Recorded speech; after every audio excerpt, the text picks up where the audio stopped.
Hello, guys. I hope you'll be in good health. So in today's class, we'll be discussing about the part B in here. So yesterday we have discussed about the part A. If you like to ask any question, please feel free to ask me. So before we can proceed further, so for the purpose of recording, we are going to record this class. I'm going to mute all of you so that we might avoid a distortion over here in the class. So first of all, you can see that in part B, we have 6 questions. And for each question, like there will be separate paragraph followed by the 3 option, multiple choice type of question. So the content here are the policies, emails, instruction, guideline, manuals, and so on. Part B will assess your general understanding of the text. You can understand the gist, purpose of the text, or the generic overview of the given text. Almost the same thing. The answer will be highly paraphrased. You have to pay special focus on the topic sentence and the conclusive sentence because most of the time your answer we can have over from there. However, it's not mandatory or necessary that you can have the answer over here. Still, be careful in part B because most of the time you can have the answer over there. Ideally speaking, we have 2 minutes time per question. Like you have to allocate your time accordingly. So followed by you can say the rule of elimination. That is one of the most important rule that we have to see. First of all, that we can see there either we have a word based or the theme based question. Word based mean that there you will be using keywords, right? They will be using keywords to dictate you or to lead toward the answer. And the second approach is the theme based. They can use some theme. The translation of the answer is the theme based. However, the statement will be given. It would be matched, but it's not the answer to the question. So we have to negate it because most of the candidates are doing this mistake. If there are statement either word based or theme based is given, so they select the answer irrespective of the fact that it's not the integrated answer to the question. Followed by the word based. In the word based, you have to see either the test being given is match, but it's a partial match, not exact match. The answer to the question will either it's a word based or theme based. It would be match and answer to the question. To explain it more, in part B, we have to see, as I mentioned, focus on the topic sentences and conclusive, specifically when they ask you what is the purpose of this text. So most of the time, not always, most of the time we have the answer either from first line or the last line when we have this option, what is the purpose of this text, right? So we can have the answer in the topic sentence and conclusive sentence. When we have to see what is this manual or para is about, it's something that you have to read in full and take the main idea or central idea of the paragraph. When we can see complete the sentences, what healthcare professionals do or establish that you have to focus on the question. They are discussing about the main idea, like what the guidelines that are being instructed to the professional or establish mean. Mostly we have such question. It could be in the conclusive part, but still you have to see where they are discussing this question. At time, they will be giving you a statement either in any of the format, but the answer is the umbrella statement. Umbrella statement means that cover all the rest of the option. So in any type of question in part B, you have to go with the choose the best one out, not the correct one out, because this is the common mistake candidates are doing. You have to go with this approach that you have to choose the best one out, right? So is it clear to you that you want to ask any question? We can move on. Let's say this question. Now, if we can see this question, like this is one of the question, the nature of the question in the manual inform us about the blood pressure monitor. So kind of question where you have to complete the sentence, but the main focus is about the blood pressure monitor. There are 2 formats of doing this text. First of all, before even reading to the option, you can read the whole text, then come back to the question. It's your call, whatever is appropriate for you. The second is read the 3 options, keep those in mind, and then go to the text. Anyhow, so let's say first we can read this option is likely to interfere with operation of other medical equipment, may not work correctly in the close proximity, or should be considered safe to be used in all hospital environment. So you can see, let's say is likely to interfere with the operation and may not work correctly is almost the same thing, right? there is no like big difference in here. It's almost the same thing. Medical equipment and other devices. So these are the difference. And there the radius is being mentioned. There is no radius, and should be considered safe to use in all hospital environment is totally different statement. So when we can read this text, you can see there, when we start reading this text, for example, I can display. So here, when the increased use of portable electronic devices, medical equipment may be susceptible to electromagnetic interference. This may result in incorrect operation of the medical device and create a potential unsafe situation. Sorry. So now this green highlighted option that I've done myself.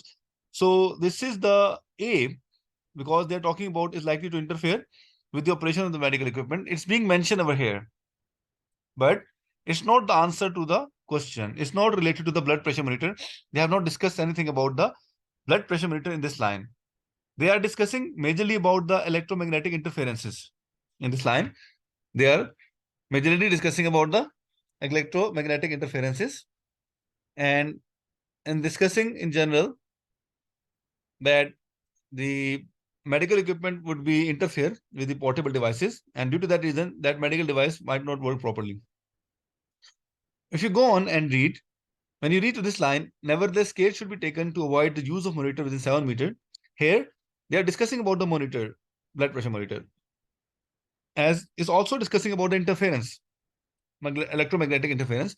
So with reference to the idea for the statement is the same in both of the point they are discussing about the electromagnetic interferences.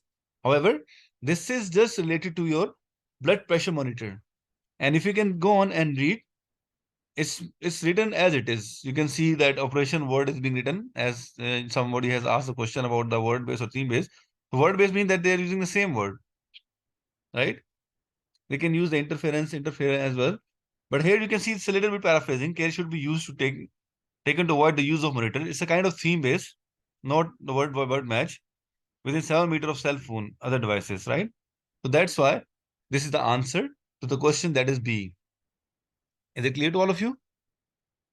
As per your question, and the last two lines for the option number, for the option C, read a document that explains change in policy.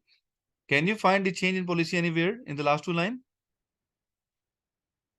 They do mention about the, like relevant training courses are clearly identified in appendix of the menu training. This is, let's say, read a document, we can relate it. Okay. And if you can see the B option, as you're saying, all staff are responsible for ensuring that attend a mandatory training. This can be related to this part, attend a course to learn, maybe, but where is new procedure? So as you can see, this is a partial right. This statement is till this point is right, but they have not mentioned anything about the new procedures. And similarly, they have not mentioned anything about the change in policy. Appendix is mentioned, but change in policy has not been mentioned, right? So we'll go with the A option. It's been written in these two lines. Staff must ensure if they take part in the transmission process, their competency assessment is updated every 3 years. So basically, it's again theme based. It means that at the time of transmission process, yeah, okay, no issue. I will go with the two as well. I will go with the two as well. Yeah, I will discuss that as well. Is it clear to you?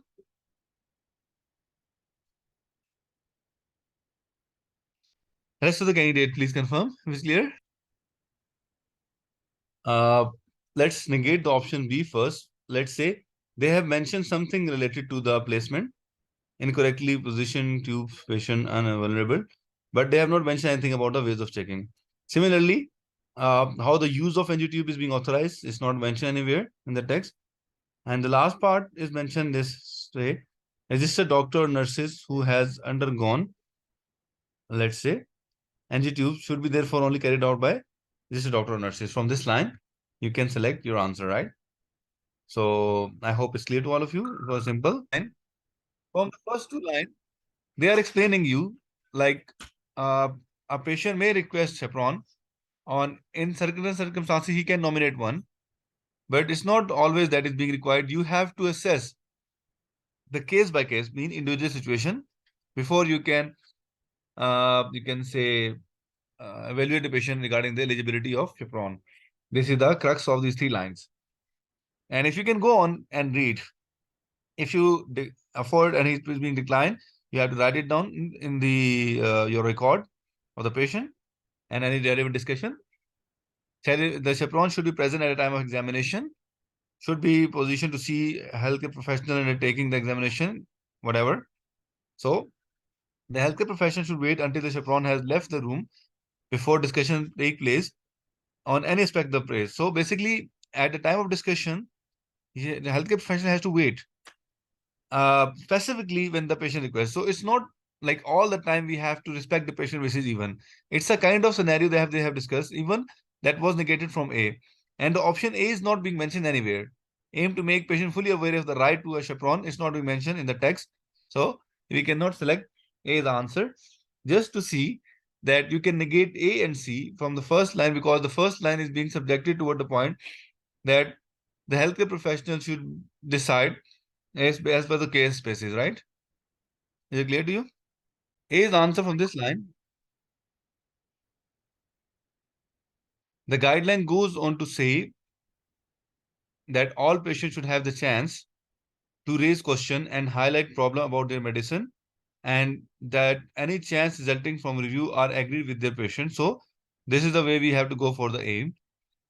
B can be seen over here, avoid the need for costly treatment. They have mentioned the word cost, but it's not the statement that is being matching. And sir, C seems to be an option. How is, you can see C is the answer. Recommended other services as an alternative to medication.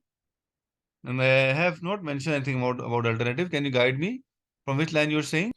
Even the last line, problem about the medicine that any change resulting from the review are agreed with the patient. They have not mentioned anything about the alternative to the medication.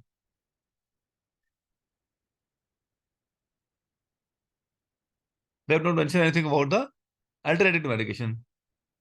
And even though in the last line, you can see avoid the need for costly treatment by proactively managing patient to recovery through the whole pathway, right? You're saying this line, even it's not related to ma'am, other services to alternative to medication. They have not mentioned this is not the alternative to medication. They're just mentioning that avoid the need for costly treatment, right? You clear? You can see there in regard to this option, they have mentioned about the post-surgical complication. They have mentioned that, you're right. The you were saying is mentioned in the email regarding the complication of opioid in respiratory depression. You're right. But due to that complication, they have changed something in the patient care. Though, as you selected option A, Dr. Fazal and Dr. Saira, you can see in the last line, it is therefore recommended that post-operative patient now have continuous monitoring instead of spot check. So due to this complication, they have changed something, and this is the purpose of the email. So as you can see, this is an umbrella statement, a background to the patient care. That is the background. The word background covered all these lines till this point, right? This is the background. And due to the background, they have changed. So that's why the option to answer this question is B, right? As I mentioned that at time we have a umbrella statement that may cover the rest of the option, although they have report on the rise on the surgical complication, but this is not the purpose of the email. The purpose has been defined in the last line because whole this story can be covered with the word background, right? Because this is the background.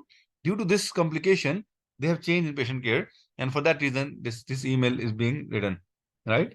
If you can see there, the guideline extract says that the nurse in charge. So, what is your answer? Can you tell me what you have written as answer? First, if you can tell me, please.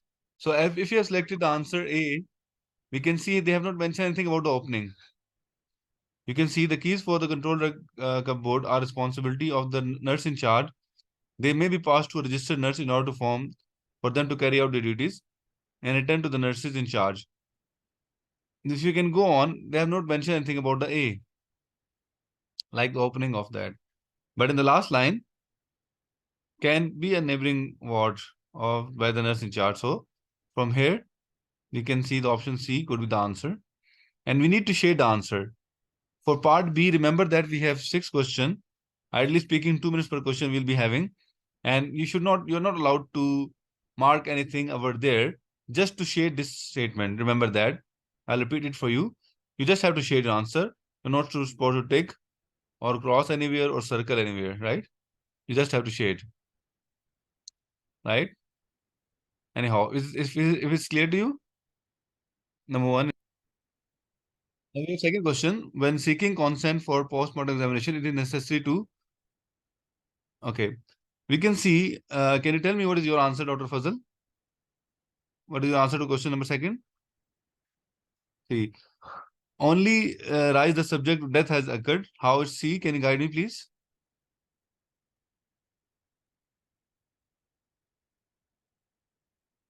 You can see the question.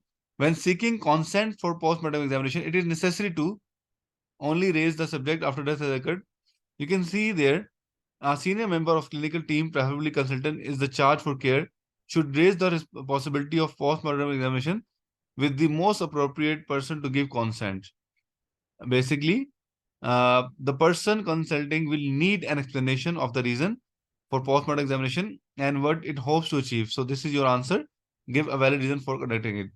The first approach should be made as soon as it's apparent that a post-mortem examination must be desirable, as there is no need of wait until the patient has died.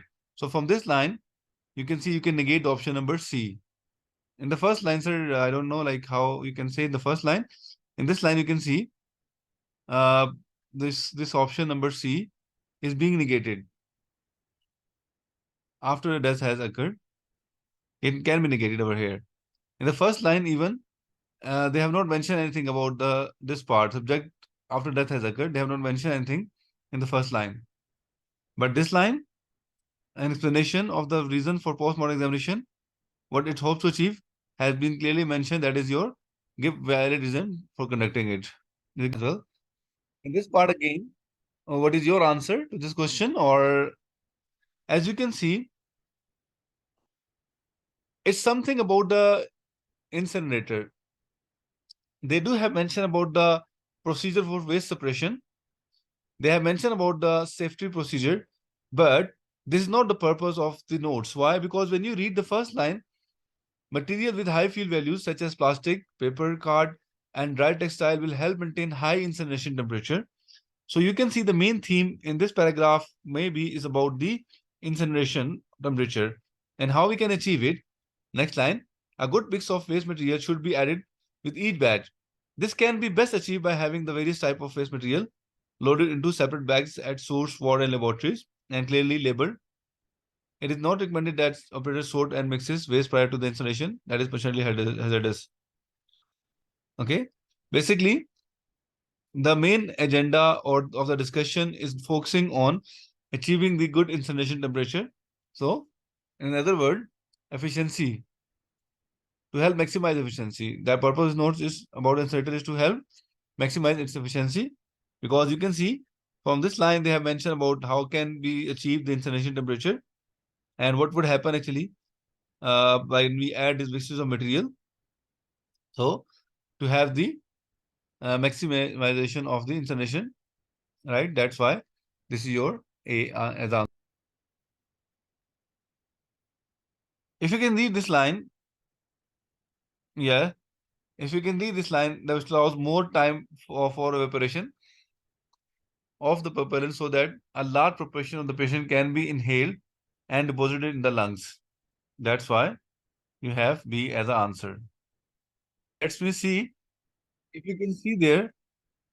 Uh, they have not mentioned anything over here, but starting from the stat, national data suggests around 1250 patients injure themselves on bed rest annually.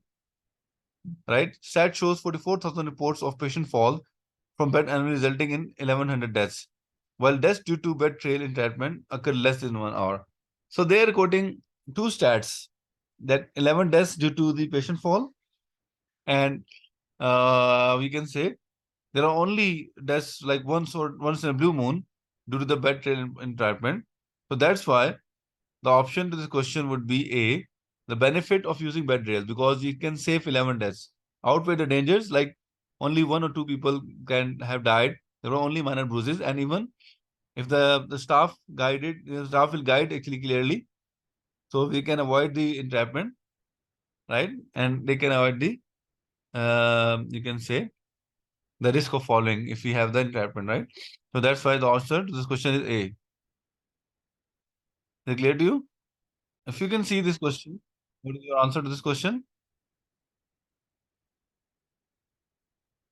Yeah, A is the answer because you can see there has largely been replaced by voluntary sport when you read the first two lines.